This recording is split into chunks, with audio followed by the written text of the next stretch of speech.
This is Pro Football Perspective. I am Nathaniel Bradley.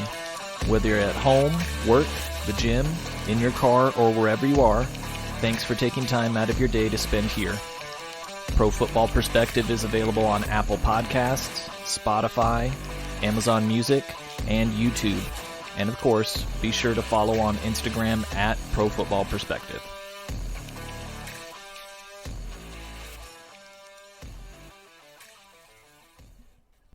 What's happening? I am stoked. I'm ready to go. I'm ready to reveal the top 5 GOAT group quarterbacks in terms of team success. I've been excited for this moment, really, since I started this podcast and thought of, hey, let's take a look at GOAT quarterbacks. Team success was always on my mind. I knew it was coming. I wanted to make sure I did it right. I wanted to build to it with the proper evaluations ahead of time. And now the episode has arrived where we can take a look at 5 through 1 of GOAT group team success. Again, I'm looking at 5 factors here and kind of putting them together in my team success formula computerator. And I've got a lot of numbers that go along with it. Those are outlined on Instagram at Pro Football Perspective. What I'm looking at are championships per season. I'm looking at championship appearances per season. I'm looking at postseason win percentage. I'm looking at regular season win percentage. And I'm looking at strength of schedule. Those 5 factors, I'm looking at how a quarterback compares to the average of the GOAT group. Not the league average, not all-time compared to every player in the NFL ever playing professional football. No. I'm looking at how do these guys compare within each of those categories to the average of these 16.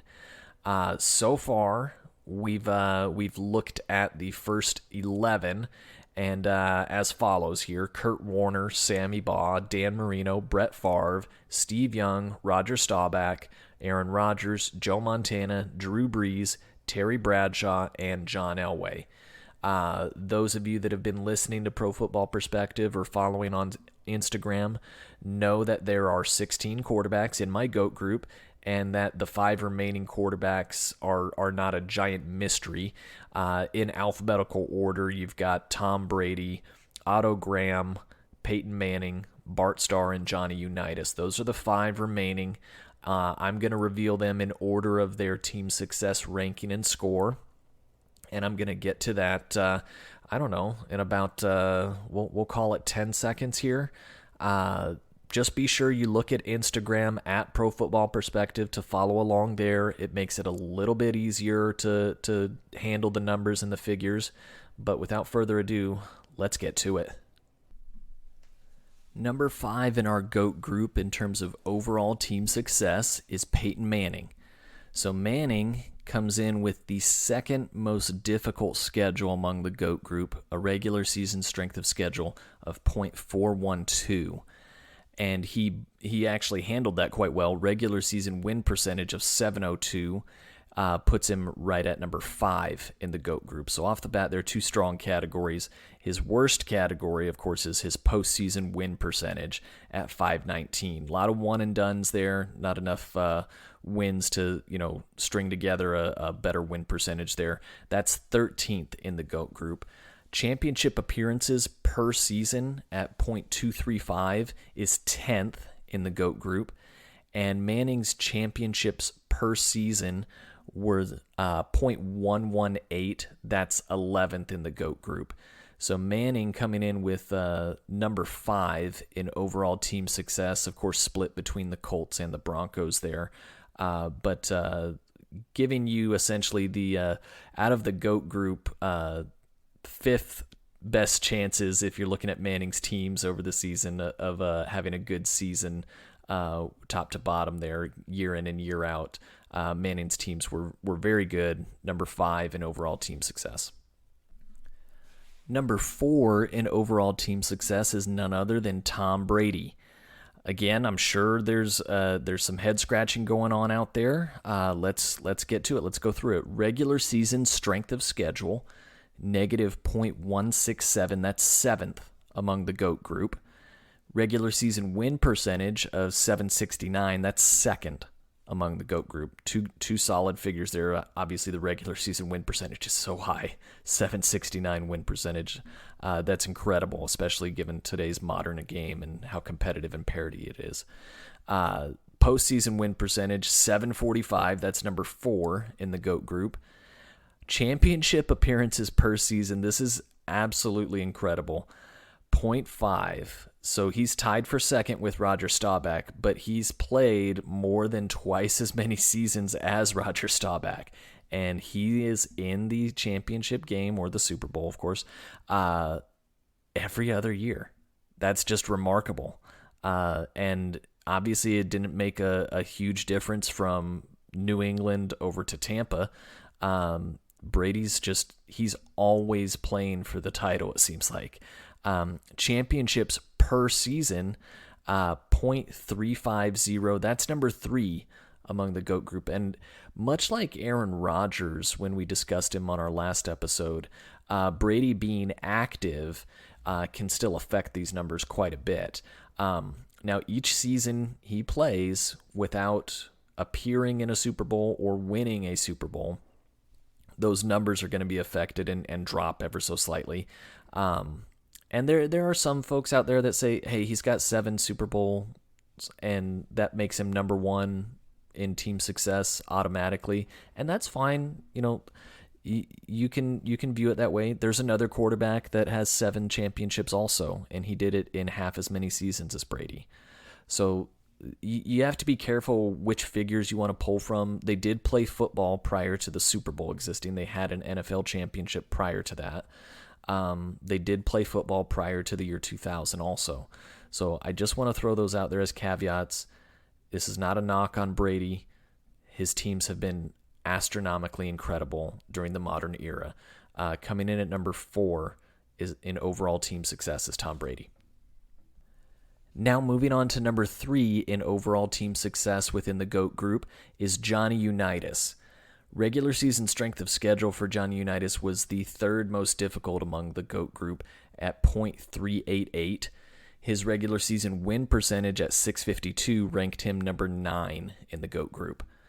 Postseason win percentage of 750. That's tied for second in the GOAT group.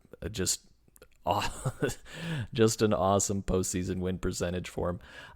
Championship appearances per season, 0.214. That's number 11 within the GOAT group.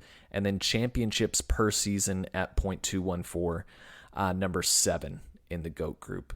So hard to say that Johnny Unitas' teams weren't successful year in and year out. And the numbers and figures here bear that out pretty evidently and pretty obviously.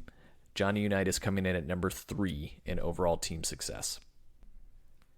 And now number 2 in overall team success is Otto Graham. I know it's kind of remarkable that anybody could top Otto Graham in some of these categories. He seems to always have the best defense, the best special teams, the best individual, era adjusted production. But Otto Graham comes in number 2 finally here. Okay. His regular season strength of schedule is the primary reason for that. He ranked 13th in the GOAT group, one of the easier schedules, and I guess you would say less competition to get to the title game. Strength of schedule was a negative 0.797. Keep in mind that when Graham played, there was rarely 2 postseason games. Occasionally they would have a divisional game with the second and third best records of the league, giving the best record a bye. But typically it was just, hey, 2 teams with the best records at the end of the season play each other for the title. So having a regular season strength of schedule so low really does factor into kind of helping him along the way. Again, not disparaging or anything, but it's just reality. Regular season win percentage of 860. Yes, I said that right. 860. That's number 1 in the GOAT group. And again, he took full advantage of the strength of schedule being a little bit weaker, and put himself in position to be one of those 2, if not occasionally 3 teams that could compete for the championship in the postseason. Postseason win percentage of .750, tied for second there with Johnny Unitas there. Incredible, winning 3 out of 4 postseason games on a regular basis there. Championship appearances per season, 1. Every season he played for the championship.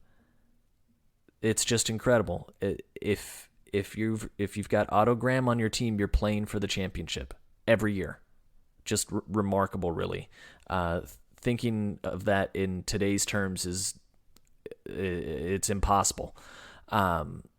Championships per season, this is again astronomically high, 0.7.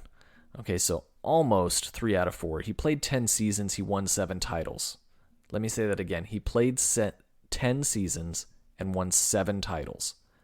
Okay, and I don't want to hear about he played in the whatever it was, the American Alliance of Football, whatever. Okay, when you're talking about the 30s, 40s, even into the 50s, it's essentially, the NFL didn't have a monopoly on talent. Okay, it wasn't a lesser league. Now, when you talk about maybe the USFL in the 80s, there's a reason I didn't count Steve Young's stats from the USFL, because that was essentially a different league. Okay, when we're dipping way back into the 30s, 40s, 50s, another league out there like this, it's equally competitive with the NFL. They've got the same level of competition and players. This isn't a D league or a JV league by any stretch. So I did count those titles. I've counted them all along, all of his seasons, whether they were NFL or pre-NFL. So again, he comes in at 0.7 championships per season, number 1 within the GOAT group there, and number 2 in overall team success. And number 1 in overall team success is Bart Starr. So I was thrilled to see Bart Starr get the recognition here. He's ranked lower in some of the other categories. He's been knocked because he's had, good to great defenses. He didn't shine in terms of individual production. So team success, though, you can't beat Bart Starr. His regular season strength of schedule was 1.432. Clear number 1 there. Way tougher schedule than any of the other quarterbacks within the GOAT group by a mile. He played tougher competition week in and week out, and he still found a way to win. Regular season win percentage of .623 was 11th in the GOAT group. That's his worst category, but think about the level of competition he was playing against. Much, much more difficult schedule on a week in and week out basis. And the reason I know his teams were tested and I'm not concerned about the regular season win percentage is because his postseason win percentage was 900. 900 was his postseason win percentage. 9 out of 10 games in the postseason, Bart Starr wins. It's that simple. That was easily far and away the best postseason win percentage. Championship appearances per season, almost every other year. Okay, 0.462 championship appearances per season, and that's number 4 in the GOAT group. And then championships per season, 0.385, second only to Otto Graham, but he did play a much longer career, and he had to win multiple postseason games just to get to the Super Bowl or NFL championship. So again, Bart Starr, remarkable team success throughout his career, comes in at number 1 in overall team success. And that completes the list. Okay, all 16 quarterbacks, GOAT group team success, overall scores, rank as follows. Warner at 16, Baugh at 15, Marino at 14, Favre at 13, Young at 12, Staubach at 11, Rodgers at 10, Montana at 9, Breeze at 8, Bradshaw at 7, Elway at 6, and then as we covered on this episode, Manning at 5, Brady at 4, Unitas at 3, and Graham at 2, with Bart Starr taking the number one ranking in overall team success within this GOAT group. As promised, I will deliver. If you don't think strength of schedule should be factored in and you just want to look at regular season win percentage, postseason win percentage, championship appearances per season, and championships per season, here's how they would rank out. Okay, Marino at 16, Breeze at 15, Favre at 14, Rodgers at 13, Young at 12, Baugh at 11, Manning drops all the way to 10, Elway at 9, Warner at 9, Unitas drops to 7, Montana at 6, Bradshaw at 5, Staubach at 4, Brady at 3, and a reversal at the top, Starr at 2, with Otto Graham taking the number one overall spot. If you wanted to look at strictly postseason team success, so only 3 factors here: postseason win percentage, championship appearance per season, and then championships per season.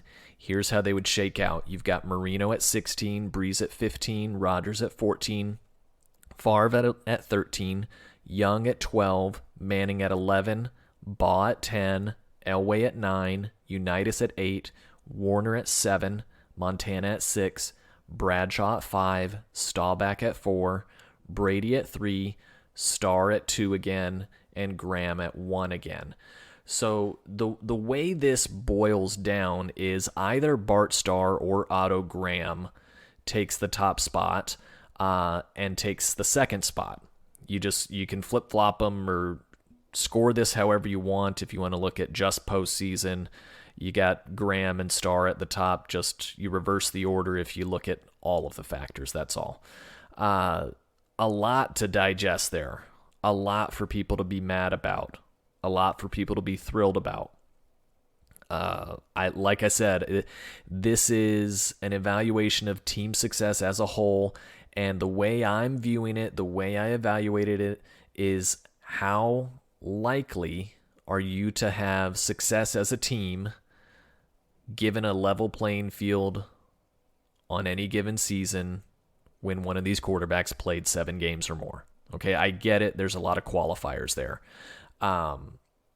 It's not as simplistic as just saying who has the most. I get it. I understand that. As I stated multiple times, hey, if you want to use that argument, that's fine. That's just not what Pro Football Perspective is all about. So a lot of data there. Again, it's all available on Instagram at Pro Football Perspective. It's worthwhile to check it out. It really is. I think it makes the podcast that much easier to follow, and you can really kind of focus in on everything rather than trying to remember figures and numbers along the way. Big takeaways, I guess. Strength of schedule had a big impact on some. That's the disclaimer here. Had a big impact on some. Didn't affect Steve Young at all. Affected Brett Favre very little. Manning, it had a massive effect on because he played such a difficult schedule compared to his contemporaries.